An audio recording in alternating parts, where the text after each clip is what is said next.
On this episode of Why Watch That. If you're thinking, oh, Kevin Hart, I know what I'm getting here.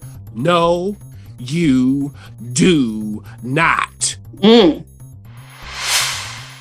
Especially Mr. Wesley Snipes. Of course, he's the master of comedy and dramedy and drama and all the in-between. Anything.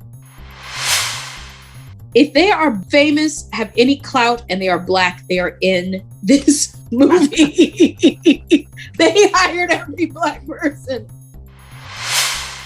It is way too long. Yep. Are you kidding me? She knocks the man out with his 10 rings, and then, they get married. Children. And it's so abrupt. When it happens, I started laughing watching the movie. I was like, where did this even come from? It was ridiculous. Oh, no. Why Watch That is a podcast featuring the critic and referee who go head-to-head on a quest to discover the best movies and TV shows Hollywood has to offer. Expect the unexpected from the critic. Well, nothing gets past the ref. We do all the work. So you don't have to. Welcome to Why Watch That.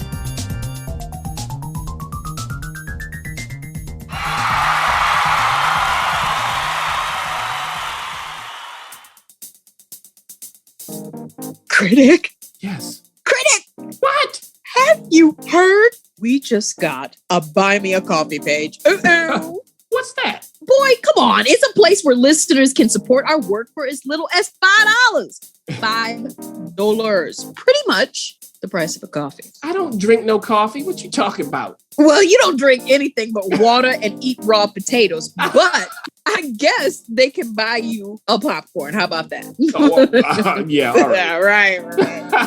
Well, everyone, look, visit buymeacoffee.com/why watch that to support our work or purchase our valuable resources. Yeah, you know what? We just added the TV trackers to help you curate a collection of shows you'll love to watch. So find this and more ways to support us at buymeacoffee.com/why watch that. So, Critic, are you going to buy me a coffee? Maybe. All right, we've got some more movie and TV talks for you headed your way. This is what we do. We are Why Watch That. We are Why Watch That. We are Why Watch That. Oh. I know that was a lot, but I do have to say that what we do here, especially if we're talking about last week's episode, and we are passionate about TV and film and streaming and all of the things, all of the above. We love good storytelling, whether it's funny, whether it's based on anime, whether you hire the best actors and actresses, or you hire some exciting new ones. We love all things TV. And when we find something that's exciting, we want to share with you immediately. But if we find something that isn't quite as exciting, we don't trash it here. That's not what we do. What we do is we talk about why watch that. Why do you watch this? And why is it difficult to watch sometimes for us? If you like this, you'll like that kind of thing. Well, we've got a sneak peek for you. We're going to talk about a sneak peek limited series, and then we're also going to talk about a couple movies that are already out there. It's going to be a first look. And we're going to talk about why watch that. Why watch it? Sometimes why not watch it? Let's talk about the new hit. And when I say hit, it's a sneak peek.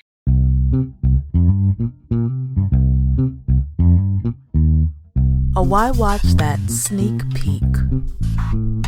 They are advertising the mess out of this series. They are going to anticipate everyone to love it. And by they, I mean Netflix. It's a new short little limited series called True Story. And it's coming out Wednesday, November 24th. So they've already designed it to come out right before the holidays. They want you to binge it. Now, remember, they're not going to release it, drip by drip. You can binge the whole thing. And who better to binge than Kevin Hart on Thanksgiving with the family's gathering? I mean, just a wonderful mesh. Then you've got Wesley Snipes starring in this as well. Like it's already starting to just come alive. You've got Theo Rossi. You've got a whole bunch of other people who are popping in and out. Some wonderful, wonderful actors and actresses. Particularly, we won't go into everybody, but Billy Zane ends up coming out. Like, what? Billy Zane? Man. You know, Paul Adelstein. I mean, these are people that you know in television and film who are coming out and blessing us with their presence. Now, I'm not gonna lie to you. I'm not gonna lie to you. I don't know much about this. I know Eric Newman wrote it, all of the episodes. I know that Netflix thinks this is going to be a big, huge hit. We got a chance to see a sneak peek. So the question to you, critic, is why watch this? Why do we watch this true story the day before the holidays? Mm-hmm. Interesting timing, I'll tell you. If you're thinking, oh, Kevin Hart, I know what I'm getting here. No, you do not. This is not a comedy. Now, with that said, Kevin Hart plays a famous comedian and movie star. What a shot. Okay. So he's Kid. He has a manager, played by Paul Todd. He's got a bodyguard, played by Will Catlett, Herschel. And he got a writer, played by Tawny Newsome, Billy. That's his little entourage. Okay, so, he's still, does his set in front of stadiums of people. He has a new movie coming out, a ridiculous sci-fi movie. You'll see what that's like. He's got his career. He's making millions. Now, he's also divorced, and he has a young son. Why is he divorced? Now, he also has an older brother, played by Wesley Snipes. Now, does Wesley's character, Carlton, want the best for Kid? Now, Carlton got a record. Okay. And Kid has his own problems that he's rectified. But does Carlton care? Does Carlton believe it? Does Carlton pull him back into things he shouldn't be doing? So after he, does his set in front of a sold out stadium, everybody's there, they celebrate. He's there with his brother Carlton and some friends, and they're like, hey, let's do some shots and enjoy ourselves. Is that what kids should be doing?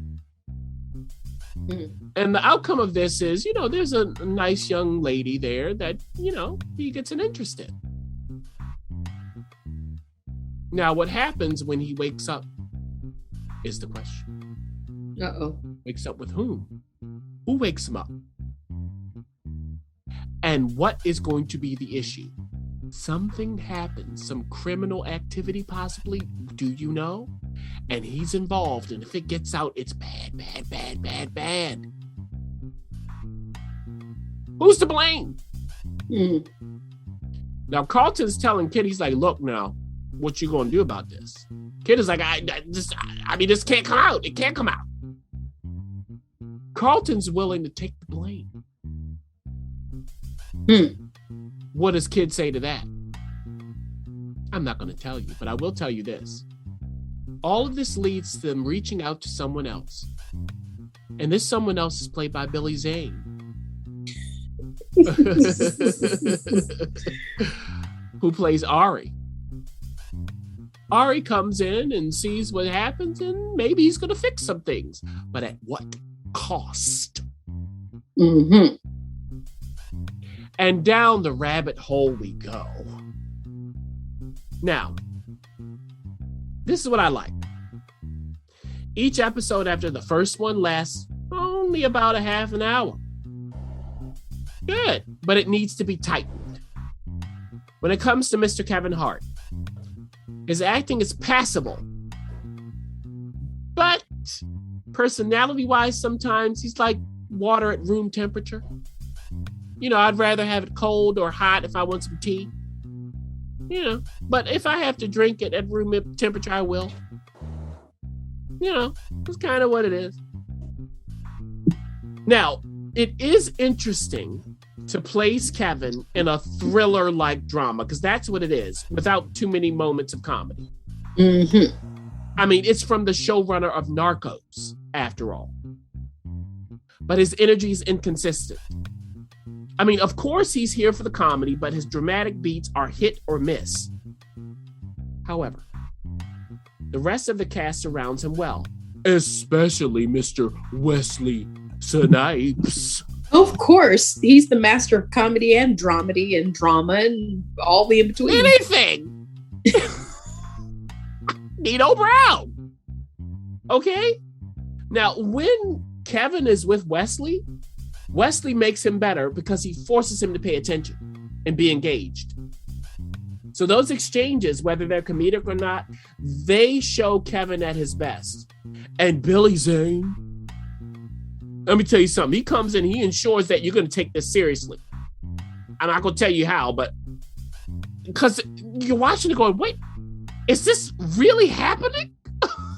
Kevin Hart is in this. Now, this is what I'll say to end this. Check this out. If you want to see what Ballers or The Game just came back, reboot on Paramount Plus. So think of those two. If you'd like to see what they would be like if they were about the entertainment industry, were more serious, and were turned into a thriller all of a sudden. And then, as you're checking it out, wait until the end of the first episode to know whether you can go down that unexpected rabbit hole I talked about. It's not bad, and I do appreciate their attempt to do something interesting. Well, there you have that. I am very interested in that. I don't know why, but we'll just see how that all plays out. Let's go to some first looks. A Why Watch That First Look. This is already out. This is our first time talking about it, and we have opinions. First, The Harder They Fall. This was on Netflix. I mean, I'm sorry, it's by Netflix. Mm-hmm. And you can see it in theaters. If you have to check your local listing to see if it's still there. I'm not sure how that is working out specifically. It's on Netflix now. It is on Netflix. Okay, you can watch it on Netflix now. But they wanted to, make sure that everybody had access to it in all ways, because I'm sure they were gearing up for, say, some award season stuff that's happening. So it's out there for everyone to consume. I have not seen it yet, but you bet your bottom dollar I will see it. Why? Well, I'll get to why in a second. This is James Samuel did the directing, and he also wrote the screenplay, but he didn't do it by himself. Baz Yakin also helped him with the screenplay. Boaz. No, I don't know why I said bad, just Boaz. Here's the deal. We kind of hinted toward this. I think we talked about this at some point. We were just saying, oh my gosh, you see this trailer. And I mean no harm. If they are famous, have any clout, and they are black, they are in this movie. They hired every black person to be in this movie. And I'm here for it. Namely, we have to start with this black person. Idris Elba, is in this. We are definitely going to see them. He's in a cowboy hat. He's got, he's doing cowboy things. It's the Wild Wild West. And who is his partner in crime? Well, Regina King is in there. She is, first of all, that the trailer alone is just worth checking it out. Regina King. We also have Zazie Beetz. She's in this. We also have Lakeith Stanfield. I mean, really, I could go on and on, but particularly I want to highlight someone, Delroy Lindo's in it, and it just on and on of these people. I want to particularly highlight the fact that we were able to connect with this person from his first real breakout anything. Mm-hmm. And when I say connect with him, Damon Wayans Jr. is in it as well. When I say connect with this person, I mean, we met him at Sundance, both of us did, talked to him extensively, really nice guy. And this was his first major role. Jonathan Majors, who now everybody knows who Jonathan Majors is, especially if you're into Loki and if you're into, other things. I can't think of that show, something country. Lovecraft Country. He's the lead in that, and he's the lead in this. And he is at odds with Idris. Uh-oh. Black director, black screenwriter, black actors, black on black on black on black. What is happening here? Why have we just now reviewing this? Is this really worth it? Because the critics are not quite as excited as I am. Yeah, because that trailer, like you were talking about, Ref, I mean, when you watch it, you go, oh. Now, is that the whole movie? Well, before we get to that, the characters here are based on real people. Okay, so this is a black Western. They are reclaiming that and showing these people off. And there are two rival gangs really happening here.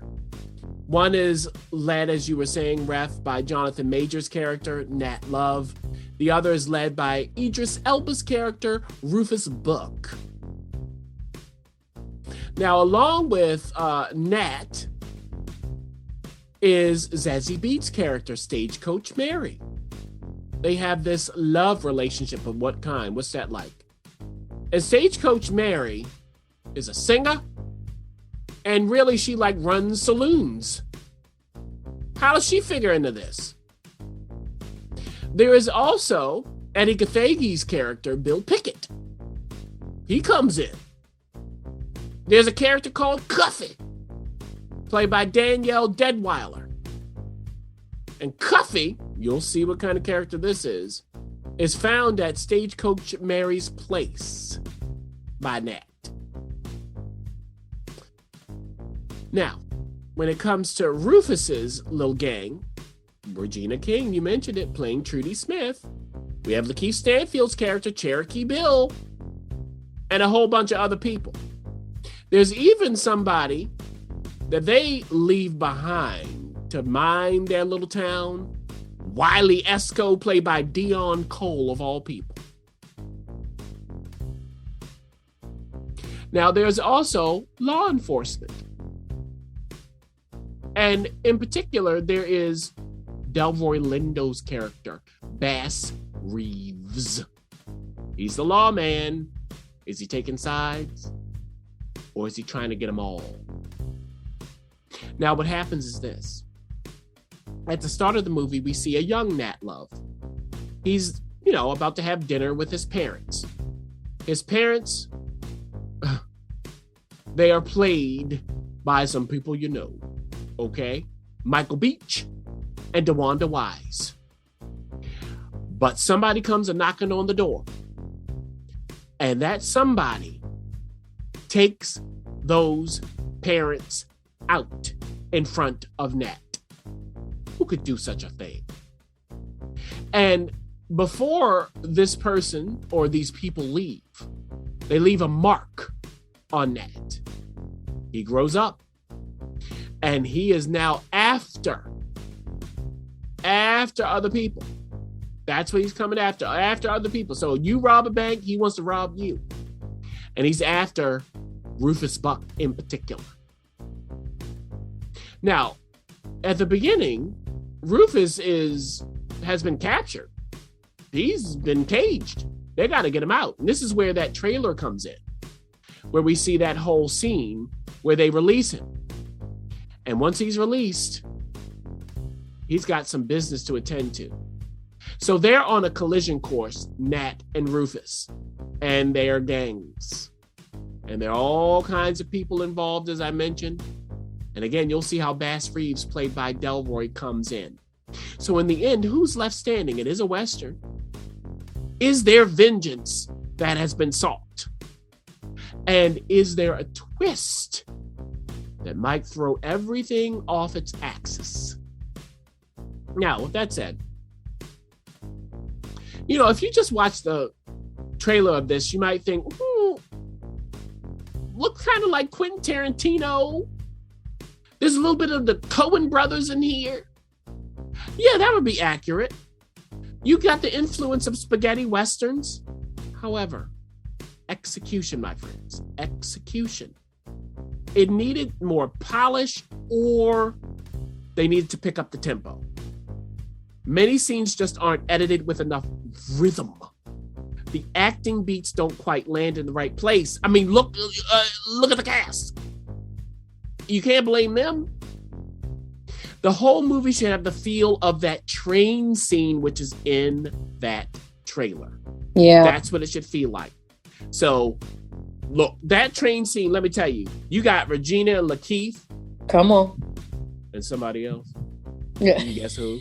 Yes. You have propulsive music, humor, danger, action, violence, tension, and forward momentum, quite literally. That should have been the whole movie. Yeah. There's also a bank robbery scene later on. That really worked. Now, with that said, with this cast, this is an entertaining enough movie to watch on Netflix. You got a lot of attitude going on, but it is way too long. Yep. Are you kidding me? They could have cut the entire relationship between Nat and Stagecoach Mary. Could have just cut it. Don't need to know that they in love. I don't care. I mean, they put it in there. They could just cut it, and they wouldn't have lost anything. And they could cut even more. So for me, it wore out its welcome. It didn't need to. What I thought at the end was, because this is James's first feature, they needed a seasoned director. That's what they needed. Yeah, that's just the unfortunate part of that. But the fortunate part is they gave him a shot and a chance, and we get to see more from him. What an interesting, I was sold on that trailer. 100%. Mm-hmm. Okay, let's dive into this last movie. Yeah. Now, here's the deal. We have talked about Phase 4 ad nauseum of the Marvel Universe. We've talked about the fact that we've invested a lot of time and energy into the other phases of the Marvel Universe. And now we've entered into this phase. And we're interested in some respects to some of the TV things. Some people loved WandaVision and Loki and you've got Hawkeye coming out. You've got, other things that are happening. You've got also the last of that phase. You had the Black Widow come out. And this really is the marker of the first movie or installment totally separate. Because, as of taping, obviously you have the Eternals out. That's out and, happening. But it wasn't the first. This movie, Shang-Chi and the Legend of the Ten Rings, really marks Marvel's separation from what we know or knew about the universe with Iron Man and, Captain America and all of that world. Now, I don't know much about this. They may dive into that in this movie as you reviewed it, or tie it in somehow. If I know Marvel, I'm sure they would try to tie it in at some point to give us some backstory so we can move forward in this new phase. But it really is very much separate from the iconic characters that we know. Now, if you're in the Marvel universe as far as the comics go, it may be a different story for you. It may be a completely different experience. But for someone who's on the outside, who really only know the Hulk, Thor, and maybe you know some other intricate X-Men people, this may be something that you are either intrigued and drawn into, or maybe you're like, how does this fit with Iron Man? Were they behind the scenes? Is this really an extension of Doctor Strange? Trying to figure all of that world out. Yeah. You're going to give us the lowdown. You got a chance to see this. But the question really is this. Is this installment, this new phase, really getting us excited for what is to come? Or is it just another Marvel adventure? Yeah. And the closest it would be is Doctor Strange. I mean, we do have Benedict Wong's character, Wong, from Doctor Strange, who pops up a couple of times in this movie. I did not even say who did any of this stuff. Why don't you go ahead and I'm sorry. Just go ahead and run us through all of that. Absolutely. So this is directed by Destin Daniel Cretton. Interesting choice. Short Term 12, he directed that, and I love that movie. Just Mercy. He co-wrote the screenplay with Dave Callahan and Andrew Lanham. Story by Dave and Destin. And it stars a wonderful, wonderful cast, mainly of Asian Americans and, other, people from Asia. So we have all kinds of Asian actors here. Led by Simu Liu. Aquafina is in this. I said Benedict. Michelle Yeoh shows up. Tony Leung. Megar Jong. Fala Chin. And then Ben Kingsley. It's just like... And then Ben Kingsley. Isn't that all of Ben Kingsley's, career? Yes. It'll be like this interesting, Vincent D'Onofrio and blah, blah, blah. And then Ben Kingsley. Yes, it's like, what? And when he pops up, you're like, okay. All right. Now, everybody, this is available right now on Disney Plus. You don't have to pay extra. It was in the theaters. It did well. So now you can do that. They had their whole Disney Day and it was released and blah, blah, blah, blah, blah. Now, with that said, Simu plays Sean. And Sean is best friends with Katie, played by Aquafina. And they, park cars for a living. Valet parking, that's what they do. Can they be doing more with their life? Katie's family surely thinks so. And what does Katie's grandma think about Sean and Katie together? They're just friends, Grandma. Okay. Now, Sean has a secret past, though, that he's not shared with Katie. And at the beginning of this movie, we are introduced to the legend that's in that title. So this 10 Rings legend, because Sean's real name is Shang-Chi. And his father is the possessor of the 10 rings. Now, these 10 rings have mystical, magical properties. They essentially make you a god, give you powers and everlasting life. So his father has had these rings for 1,000 years. And he has a whole, group of people in the 10 Rings circuit. And he has been amassing power over these thousands or over this 1,000 years. But is there something more? Well, he finds this magical place. And he thinks he can go there and get this something more. But there he meets someone who says, oh no, you're not wanted here. And at this place, they are trained in the fighting style of the gods, supposedly. That's the legend. What does that mean? Now, this woman he encounters, inexplicably, falls in love with him. And that's how Shang-Chi is born and his sister. So, I mean, she knocks the man out with his 10 rings and then, they get married and have children. And it's so abrupt. I'm sorry. When it happens, I started laughing watching the movie. I was like, where did this even come from? It was ridiculous. Oh, no. Now, there's a particular artifact that Shang-Chi, his mother gave him and his sister. He wears it around his neck. He's riding the bus. They're in San Francisco, he and Katie, and he's attacked for this. Can he attack back? Katie witnesses this and everybody else who are passengers. And that bus driver, that poor man, come on, yo. And I mean, the fight just erupts on this bus. Katie is like, "Oh, who are you?" While he's fighting. They want that artifact. Who are these emissaries of? Well, he finds out. It is attached to his father. At this moment, his mother has died. How? How has that affected his father?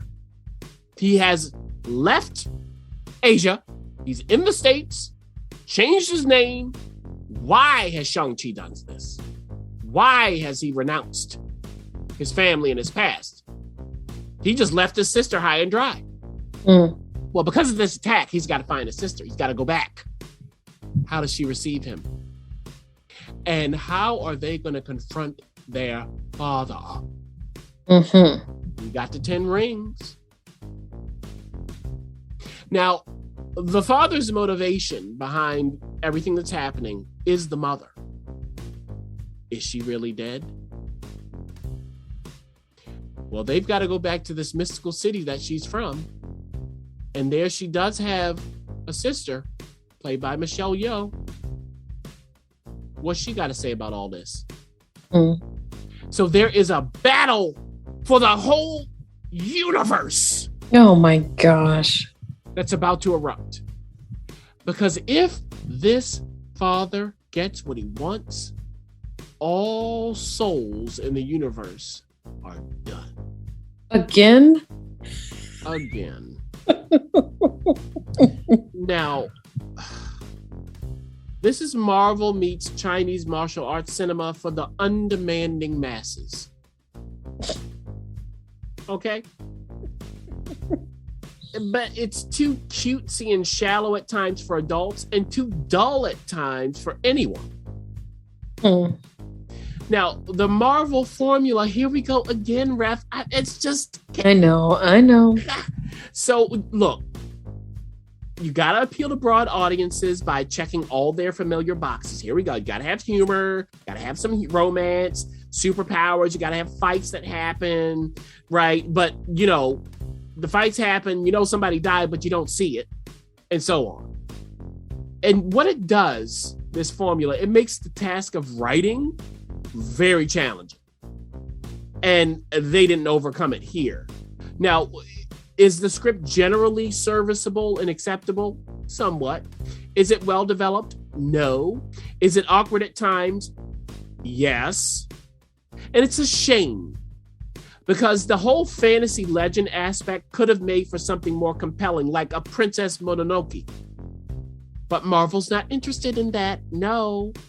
It was hard for me to take it seriously. It was hard for me to really believe that there was that much at stake, especially because of Marvel's excessive need to inject comedy into something quite serious every 5 minutes. And then you, always in the middle, I'm so sick of it, always in the middle, we get this sluggish and dull section. When we go to Hawkeye's farm.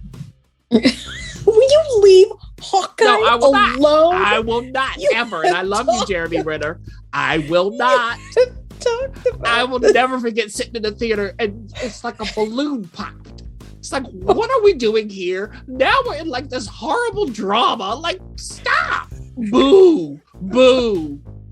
Leave Where Hawkeye is the old alone. woman from The Princess Bride? Bow down to her. Boo. We got it. I mean, this is like a hallmark now of Marvel movies. Most of them, not all of them, most of them. Where is the fast forward button?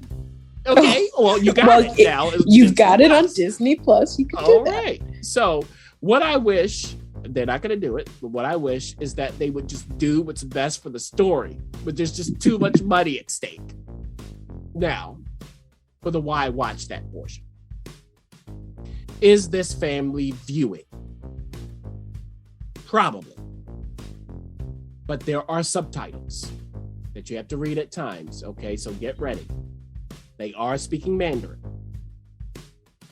Not always. Wait, so everybody's Chinese in this, even though they're not. Except Ben Kingsley. And some other people. But yeah, it's mostly, that's right. It's mostly an Asian cast. They're not all, like Michelle Yeoh's not Chinese. But no, they're all Asian. But we know Michelle Yeoh has done that before. And I'm not going to get to that argument. So let them have that. I am not Asian. I have no comment on her dialect or anything when it comes to Mandarin. I know a little bit of Mandarin. I got nothing to say. So there we go. So that's taking care of the family viewing. But yes, there are, and it's not a little bit of subtitles. There are subtitles you got to get through here. Now, the diversity quota. Well, obviously they meant that. I mean, we have to address this. This is the case now. Great. It's lovely to see. But I mean, y'all, look, I love Michelle Yeoh, like love. Yeah, you are a huge obvious fan. She's like in every time. It's like, let's just get Michelle Yeoh. And Awkwafina now. She's got to be in every movie. Love Awkwafina too, but I mean, it's like, all right, imagination here. Come on. Now, when it comes to the fights, that's the best part, the fights. Of course. The best part. They had the camera in the right place. Now, is it worth a stream? Because it's on Disney Plus. Let's get to that. That's right. Why not? Why not? I mean, look, again, fast forward button, you can skip past any sluggishness. Did I do that? Yes, you did. You did. I'm gonna tell you this though. I would not want to pay to see this. So there you go. Well, that's interesting. So, but you didn't answer the question. Is this, well, this question, are we excited about this phase? Now, remember, this is... It's the same stuff. Well, the question... break the formula. Tell the story. Well, tell the story, but we all know that Marvel is in the business of bigger story, a bigger, if you watch Loki, and I won't ruin Loki, there is a bigger villain out there who's going to make things very, very complicated. Do we see, so you said BD Wong, no, not BD Wong. I'm sorry. Wong. Benedict Wong. I love BD Wong, by the way. We love them both. Benedict is, from, do we see those cross-pollinating? Yes, yes. Is You will see how this will fit in potentially with Doctor Strange. Are there other Marvel people who pop up? Maybe. Okay. In a little scene, but it's the Marvel formula. It's like boring. It's just boring after a while. They turn anything interesting into Marvel. They should just call every movie Marvel 1, 2, 3, 4. It doesn't even matter. We're on Marvel 100. Oh, okay. We all like zombies. Go and watch. There you have it. So you've got those 3 new projects out that you can take a look and see. 2 of them are already available. This is just our first look opinion. One of them is coming at you really soon. It's never a dull moment here at Why Watch That.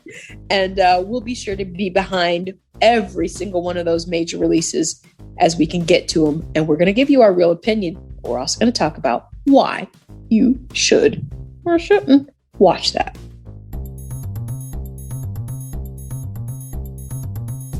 Thanks for listening. For additional resources, visit whywatchthat.com. Good idea, and we'd love to hear from you. So go ahead and leave comments, feedback, and you can rate us on iTunes. We'll see you next week. See you.